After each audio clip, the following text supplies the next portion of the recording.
성남도시개발공사 배제 결정에 이재명 대표 승인이 있었던 게 맞나요?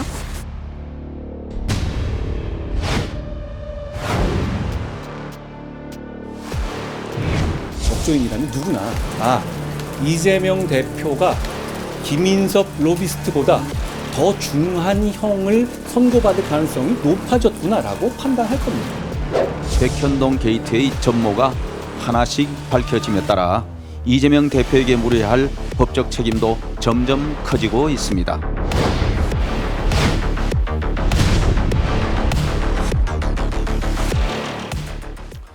자, 이 사건은 이재명 대표가 성남시장 시절에 진행했던 이른바 옹벽 아파트, 그 백현동 개발 사업과 관련한 얘기죠.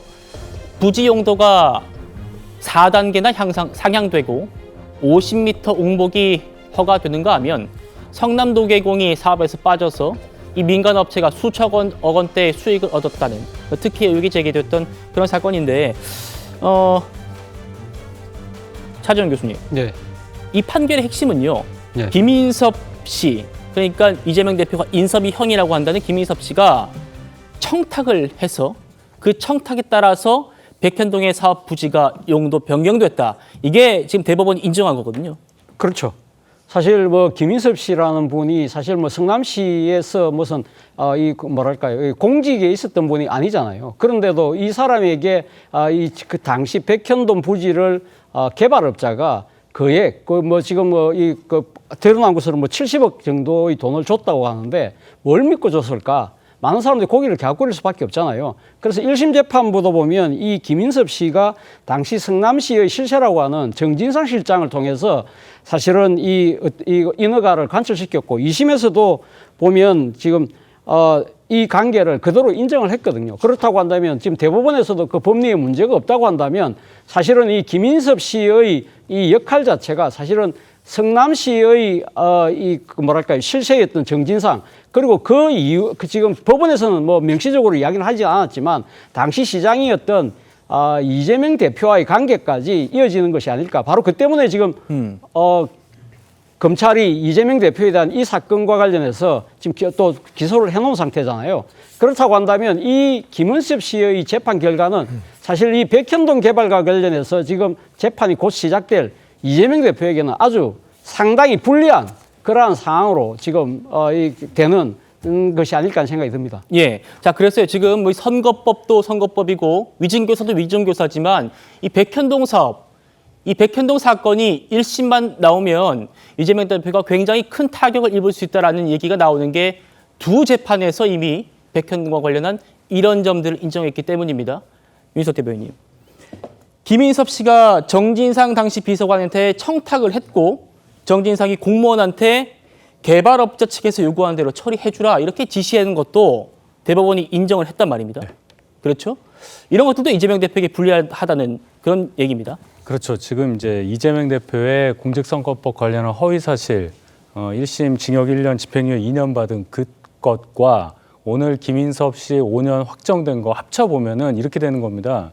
이재명 대표는 이 행정행위를 이 백현동 사업과 관련한 결제 과정에 있어서 누구의 협박도 받지 않고 본인 스스로 했다는 게 하나 인정이 된 거고요.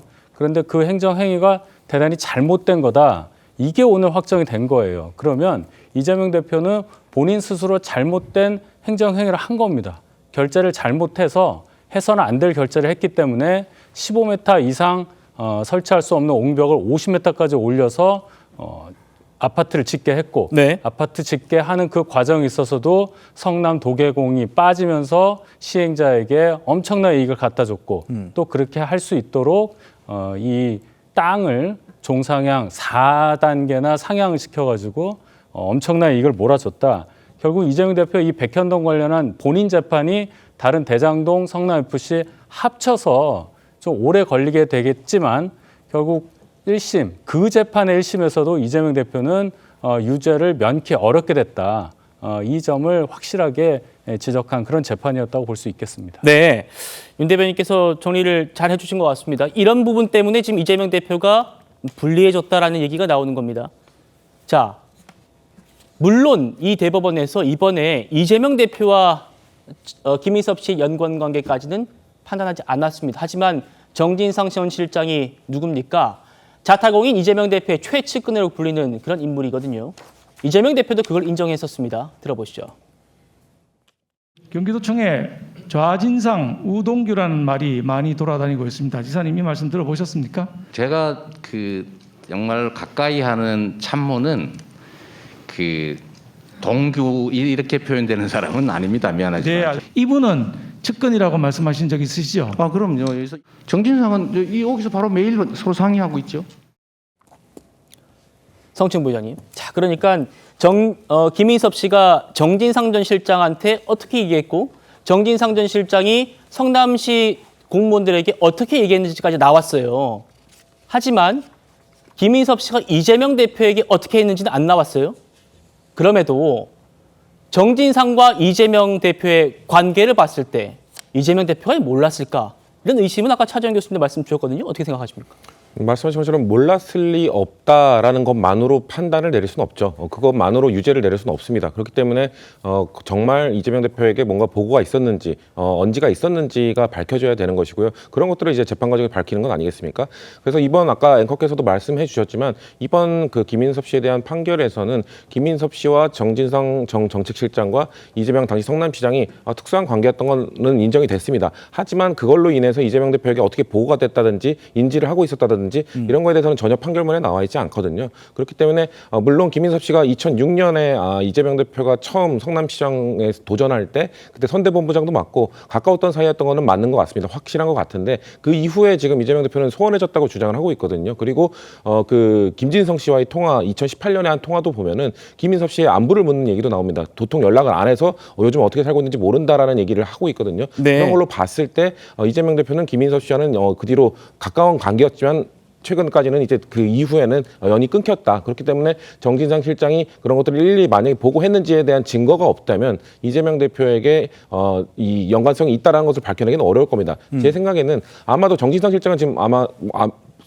수개월 동안 지금 조사를 받았잖아요. 그렇기 때문에 정진상 실장이 뭐 핸드폰이라든지 이런 부분에서 이재명 대표에게 뭔가 이거를 보고하는 내용이나 이런 것들이 나왔다면 아마 지금의 검찰의 행태를 봤을 때는 분명 이 내용을 흘렸을 겁니다. 근데 지금까지 그런 내용이 나오지 않은 걸로 봤을 때는 검찰 측에서도 정진상 실장에서 이재명 대표까지 이어지는 이거에 대해서는 뭔가 결정적 증거나 스모킹건을 좀 찾지 못한 건 아닌가라는 예측들을 해볼 수 있을 것 같습니다. 네, 지금 성 부장님 말씀대로 이재명 대표와 김인섭 씨는 서로 연락 안 하는 사이다 이렇게 얘기를 했습니다. 하지만 법원 판결문에는 이렇게 두 사람의 관계에 대해서 적시를 하고 있습니다. 김인섭과 이재명 두 사람은 그리고 정진상 씨까지 오래전부터 정치적 교분을 형성했고 성남시 소속 공무원들도 셋의 특수관계를 잘 알고 있었다. 연락도 안 하는 사이다 이렇게 얘기했지만 성남시 공무원들 잘 알고 있었다는 겁니다. 이게 지금 대법원까지 이어진 판결문에 나와 있는 내용입니다. 자, 그런데요. 위증교사 재판의 핵심 증거인 그 녹취 파일에 이재명 대표가 김인섭 씨 얘기를 하는 부분이 있습니다. 들어보시죠.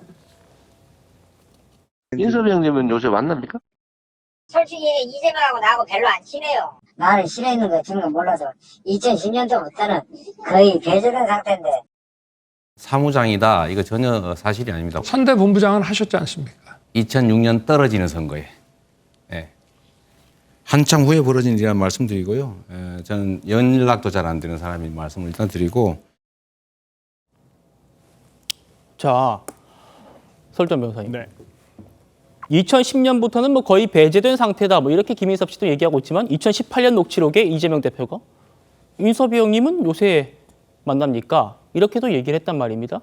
어떻게 들으세요? 그러니까 2010년도면 이제 이재명 대표가 당시 성남시장에 당선될 때입니다. 처음으로. 그때 그 전에 이제 뭐 김인섭 씨가 뭐 이재명 대표가 당시 성남시장으로서 뭐 어떤 선거 나갔을 때 선거대책 본부장을 해줬다고 했는데 2018년도에 그렇게 보통 친하지 않으면 이름만 부르는 경우는 많이 없지 않습니까? 뭐 그렇기 때문에 저는 이재명 대표가 뭐 인섭이 형이라고 하는 표현은 그래도 상당히 친분을 계속 유지해 왔구나라는 생각을 좀 들고요. 이 사건에서 청탁을 한 사람까지는 나왔습니다. 유죄 판결이 확정됐어요. 김인섭 씨가 청탁을 했다라는 것은 사실로 됐고요. 그다음에 청탁을 받은 사람이 지금 나오질 않고 있어요. 그러면 이 부분에 관해서는 향후에 이제 뭐 추가 기소가 되든 어떤 입증을 통해서 상식적으로 인정돼야 되는 부분이 아닐까라는 생각이 좀 들고요. 그게 이제 뭐 정진상 씨가 될 수도 있고, 뭐 이재명 당시 시장, 지금 이재명 대표가 될 수도 있다고 봅니다만은 어쨌든 간에 이 백현동과 관련한 어떤 3개의 재판에서 2개는 어느 정도, 그러니까 하나는 대법원이 됐고요. 대법원이 확정 판결이 났고, 그렇다고 한다면 지금 선거법이 더 문제가 될 수도 있습니다. 이제 선거법에서 백현동 관련한 부분은 이재명 대표가 얘기한 부분은 국토부의 협박 때문에 어쩔 수 없이 내가 4단계 종상향의 허가를 내줄 수밖에 없었다는 것인데, 결과적으로는 지금 김인섭 씨 재판에서 이 종상향이 된 건 김인섭 씨의 로비 때문에 된 것이다라는 사실관계가 확정이 돼버렸단 말이에요. 네. 그러면 이 사실관계를 뒤엎을 만한, 선거법에서 어떻게 뒤엎을 것인가, 여기에 대해서 고민을 해봐야 될 부분이 이재명 대표 측에서는 생겼고요. 그러한 부분에서라면 지금 더 문제는 지금 대장동 사건과 백현동 사건, 이 배임 200억 원에 대한 배임 사건으로 지금 기소가 있고 지금 재판이 이제 진행되고 있는데, 그 사건에서도 그러면 어떻게 이 인과관계를 끊어낼 것인가, 이런 부분까지 남게 돼서 오늘의 어떤 김인섭 씨에 대한 백현동 대법원 판결이 이재명 대표 측에는 상당한 부담으로 될 거라는 좀 예상을 해볼 수 있을 것 같습니다. 예, 지금 설 변호사님께서 말씀하셨던 그 말씀, 백현동 부지가 뭐 4단계 상향된 거, 이거 국토부 협박 때문이었다, 이런 주장했었잖아요. 듣고 한번 계속 얘기 나눠보시죠. 지사님, 백현동 사업에 특혜를 줬다고 생각하십니까? 전혀 사실이 아닙니다. 그거는 국토부가 요청해서 한 일이고 공문이 왔습니다. 국토부 장관이 도시관리계획 이거 변경 요구하면은 지방자치단체장은 반영해야 된다. 의무조항을 만들어놨습니다. 이걸 가지고 만약에 안 해주면 직무유기 뭐 이런 걸 문제 삼겠다고 협박을 해서. 자, 윤 의원님. 예. 자, 그러니까 1심 재판부가, 선거법 1심 재판부가 이렇게 얘기했어요. 피고인의 백현동 용도 변경은 스스로 검토해서 변경한 것이다. 스스로 검토했다. 이재명 대표가 백현동 용도 부지 변경, 부지 변경했다는 거예요. 예. 자, 그러면 앞서 살펴봤던 우리 대법 판결과 쭉 정리를 해보면요. 자, 첫 번째, 김인섭과 이재명은 정진상까지 친분이 있다. 그리고 백현동 사업 과정에서 김인섭의 청탁이 인정됐다. 예. 그리고 마지막으로 이거는 이재명 대표가 결정한 것이다. 예. 이 3가지가 지금 그렇습니다. 나온 거죠. 예. 자, 어떻게 보십니까? 자, 지금 나오지 않은 퍼즐이 뭐냐? 그러면 정진상 실장이 이재명 당시 시장에게 무엇을 보고하여 무엇을 이끌어냈느냐겠죠. 자, 이 부분이 아직 지금 사법부 판단이 안 나왔지만 사실 상식적으로 생각해 보시면 김인섭 씨가 누구를 보고 70억이 넘는 돈을 줬겠습니까? 정진상 씨겠습니까? 아니죠. 실질적으로 결정 권한이 있는 성남시장, 바로 이재명 대표가 아니겠습니까? 이것이 왜 중요하냐면, 만약에 이재명 대표가 공직선거법 선고에서 나왔던 그 백현동 국토부 문제와 관련해서 정말 국토부의 어떤 강요 때문에 어쩔 수 없이 종상향을 한 것이라면 왜 김인섭 씨가 이렇게 거액의 돈을 이재명 대표 채찍근에게 줬겠습니까? 이것은 분명히 엄청난 이권을 몰아줬을 때 비로소 받아낼 수 있는 상당한 특혜이기 때문에, 바로 그렇기 때문에 김인섭 씨가 거액의 돈을 준 것이겠죠. 저는 그래서 앞으로 여러 가지 이제 재판들이 진행이 되겠습니다만, 결국 이재명 대표와 정진상 씨 그리고 김인섭 씨, 이 3명의 어떤 친분 관계는 이미 존재했던 사실이고요. 이 김인섭 씨는 이런 말을 했다고 해요. 2층에서 성남시청 2층에서 한번 잘해보라고 했다. 근데 이 2층이 어디냐? 바로 시장실과 정진상 씨가 있던 정책실장실이 있던 곳입니다. 네. 즉, 김인섭 씨가 무엇을 알고 있느냐? 이 사업은 성남시장이 직접 뒤를 봐주고 있는 것이다 라는 확신이 없었다면 이런 식의 돈을 주지는 않았을 것이다. 이것이 바로 상식적인 이해라고 볼 수 있겠습니다. 예.